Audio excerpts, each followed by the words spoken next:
Aldeamento São Francisco Xavier, Itinga, Itaguaí, Rio de Janeiro. Sobre o aldeamento e sua história, existem controvérsias sobre a criação da aldeia de São Francisco Xavier de Itinga entre diferentes estudiosos do tema. Entretanto, a hipótese mais comprovada pela documentação é que a aldeia teria se originado a partir da catequese de índios guaranis, carijós, da Lagoa dos Patos, no Rio Grande do Sul, que foram estabelecidos pelos jesuítas na ilha de Marambaia primeiramente, de onde foram transferidos para o sítio de Itaguaí, aqui nesse local onde estou, próximo à fazenda de Santa Cruz, administrada pela Companhia de Jesus, em decorrência de vários ataques de bandeirantes paulistas à região anteriormente ocupada pelos carijós ou guaranis. Essa transferência teria sido realizada em 1627. A aldeia de São Francisco Xavier, em Itinga, depois Itaguaí, foi criada provavelmente para suprir as necessidades coloniais e dos missionários. Sabemos que não foi isso, foi para livrar os pobres indígenas guaranis dos bandeirantes paulistas que estavam escravizando, matando os índios. Para o serviço indígena, com as reformas do Marquês de Pombal, a aldeia tornou-se paróquia, portanto freguesia, em 1759. Foi o golpe do Pombal para assambarcar, roubar os índios, expulsar os jesuítas, localizada nas terras da fazenda de Santa Cruz. Então ela pertencia, essa fazenda, aos jesuítas. A aldeia foi alvo de disputas entre os índios e os novos administradores da propriedade. Entre o final do século XVIII e os primeiros anos do século XIX, a aldeia teria sido extinta 3 vezes, voltando a se constituir em virtude dos esforços dos índios e de seu líder, que chegou a ir ao reino para obter a restituição das terras. As disputas envolvendo complexas relações de conflitos e alianças entre os índios e os moradores e o arrematante, o comprador da fazenda, continuaram ao longo do século XIX, em torno da elevação da freguesia à categoria de vila. No mesmo local onde estava a aldeia, de acordo com a Câmara Municipal, em 1818, foi criada a vila, que teria marcado então o fim da aldeia.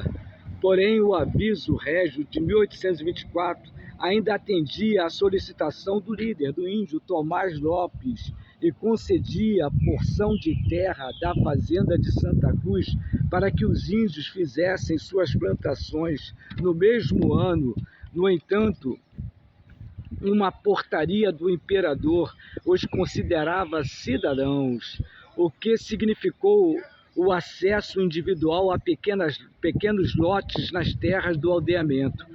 O aldeamento produzia ali alimentos de subsistência destinados ao abastecimento do Rio de Janeiro. Olha que a importância desse local. E a subsistência dos padres, dos índios do local. No local foi construída a Igreja Matriz. Aí a Igreja Matriz, o que resta? O patrimônio histórico, o que restou? A Igreja de São Francisco Xavier, iniciada por padres jesuítas em 1718, sendo concluída em 1729. A igreja foi o primeiro prédio da cidade. Então está aqui o começo de tudo em Itaguaí. Remanescente do aldeamento jesuítico em Itaguaí, configurando um marco da história e da ocupação do município de Itaguaí. Originalmente edificado, mantinha o partido tradicional da quadra, o quadrado jesuítico. Aqui tinha um quadrado jesuítico tão famoso e que é preservado em alguns lugares do Brasil, formado pelo colégio demolido. Então ali atrás nós tivemos um pouco da construção antiga, colégio demolido em 1961. A igreja ao redor do claustro central, muito utilizado pela ordem dos jesuítas. Sua implantação em cota de nível elevada, ela está sob o morro. Segundo também uma escolha tradicional da ordem para favorecer a visibilidade do território, destacando a presença da igreja. Era a principal construção, era a igreja. Hoje integrada à vida urbana, então está integrada aqui, hoje não tem mais aldeia, hoje está tudo integrado à vida urbana, aqui no centro de Itaguaí, entendeu? O tombamento inclui, né? Foi tombado, isso é um prédio histórico, e inclui imagens em madeira de São Francisco Xavier e Nossa Senhora do Pilar, e 2 pórticos. Ali está um pórtico de entrada do cemitério, aqui é um cemitério. Ali está 2 pórticos de acesso ao cemitério. A aldeia de Itaguaí é considerada uma das mais importantes do Rio de Janeiro e uma das que possuíram maior duração, tendo chegado até meados do século XIX. Antes do descobrimento do Brasil, os tupinambás é que habitavam a região. Em 1567, Mendes Sá expulsou os tupinambás, trazendo para a região indígenas tupiniquins e carijóis, que eram aliados dos portugueses. Em 1840, Itaguaí tinha 16 mil habitantes, muito mais que os 9.897 habitantes de Maceió, que já era uma capital, e 1.981 habitantes que viviam em Santos, a grande cidade, né? Ali portuária, né? Itaguaí foi atingida pelo esvaziamento do porto, pelas epidemias, pela evasão de mão de obra, pelo abandono de áreas antes cultivadas. Itaguaí chegou a perder quase tudo, inclusive a maior parte de sua memória.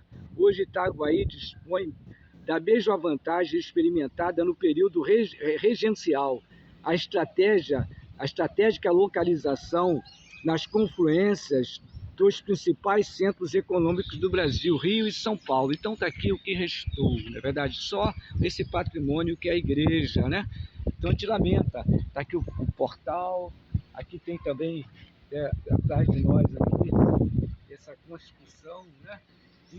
Então você vê que esse local já foi muito importante no passado, né? Ali tem uma pracinha, né, que ainda resta aqui. Então aqui está a pracinha. Então aqui está a pracinha aqui, entendeu? Mas isso aqui existiam vários índios. Isso aqui era um quadrado jesuítico. Existiam as residências dos índios aqui em volta da igreja.